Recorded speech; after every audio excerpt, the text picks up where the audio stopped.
Le cœur est l'organe du désir. Le cœur souffle, défaille, etc. Comme le sexe. Tel qu'il est retenu, enchanté dans le chant de l'imaginaire.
Réveil triste, réveil déchirant de tendresse, réveil blanc, réveil innocente,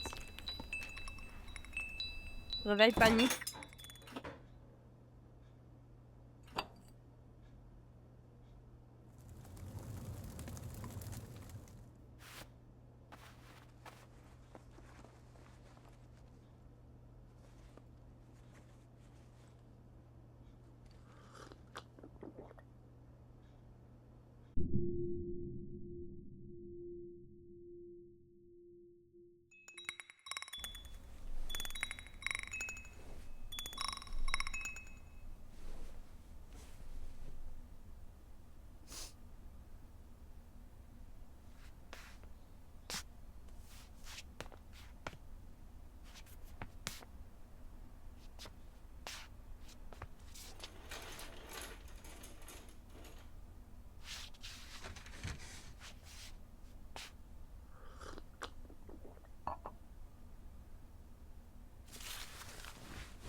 Je voyais tout de son visage, de son corps froidement. Ses cils, l'ongle de son orteil, la minceur de ses sourcils, de ses lèvres, l'émail de ses yeux, tel grain de beauté. Une façon d'étendre les doigts en fumant. J'étais fasciné. La fascination n'étant en somme que l'extrémité du détachement, par cette sorte de figurine coloriée, faïencée, vitrifiée, où je pouvais lire sans rien y comprendre. La cause de mon désir.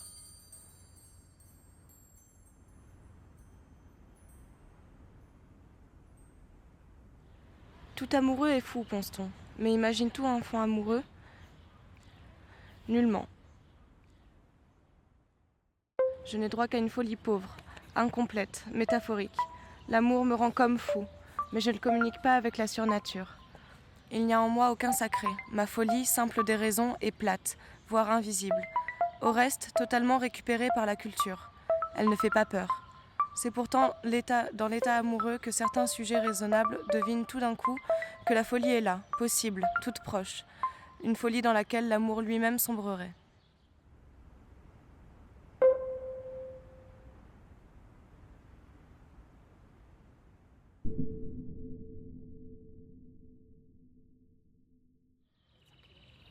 Comment finit un amour? Quoi? Il finit donc? En somme, nul, sauf les autres, n'en sait jamais rien. Une sorte d'innocence masque la fin de cette chose conçue, affirmée, vécue selon l'éternité.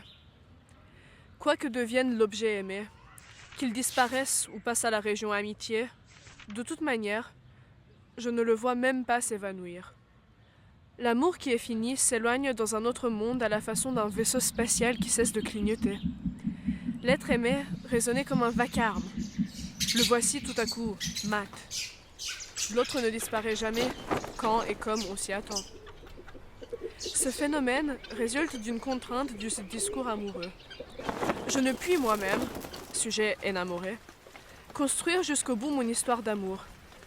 Je n'en suis le poète, le récitant, que pour le commencement, la fin de cette histoire, tout comme ma propre mort, appartient aux autres, à eux d'en écrire le roman, récit extérieur, mythique. Quand vous écrivez à quelqu'un, c'est pour lui et non pas pour vous. Vous devez donc moins chercher à lui dire ce que vous pensez que ce qui lui plaît davantage.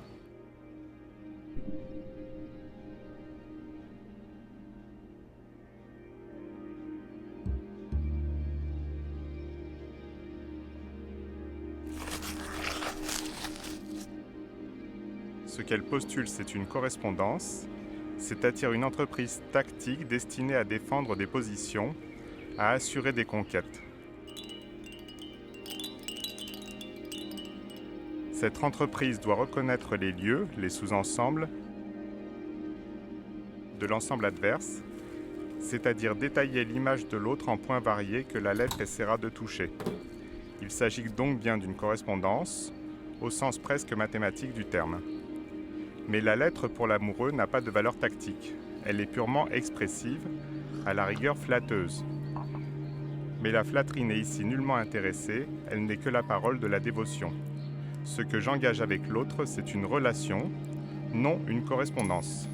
La relation met en rapport deux images. Sont les formes de la relation. Vous êtes partout, ces images, votre image est ou totale. plutôt ce que les autres nomment forme.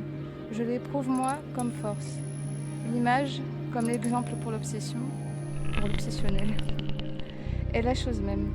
L'amoureux est donc artiste, et son monde est bien un monde à l'envers, puisque toute image y est sa propre fin. Et rien au-delà de l'image. Les images dont je suis exclu me sont cruelles, mais parfois aussi, je suis pris dans l'image. M'éloignant de la terrasse de café, où je dois laisser l'autre en compagnie, je me vois partir seul, marchant un peu tassé dans la rue déserte. Je convertis mon exclusion en image. Cette image, où mon absence est prise comme dans une glace, est une image triste. Faut-il continuer? Cette morale est en fait une logique. ou bien ceci, ou bien cela.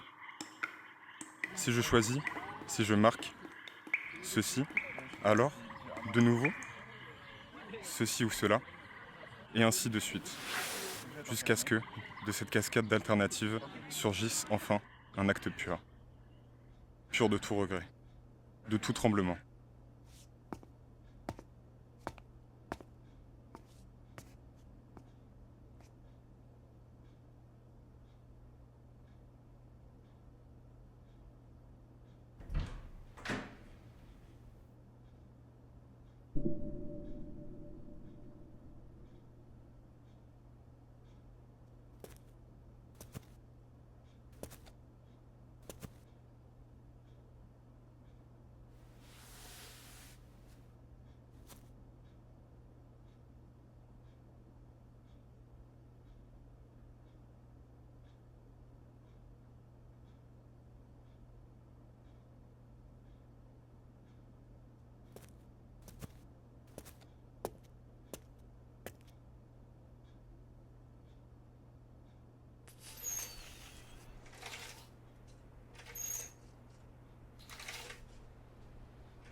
Le langage est une peau.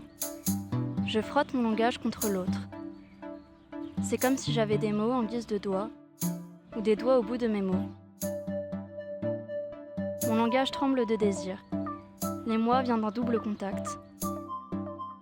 D'une part, toute une activité de discours vient relever discrètement, indirectement, un signifié unique, qui est « je te désire ». Et le libère, l'alimente, le ramifie, le fait exploser. Le langage jouit de se toucher lui-même.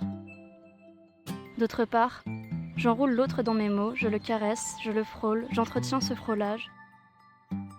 Je me dépense à faire durer le commentaire auquel je soumets la relation.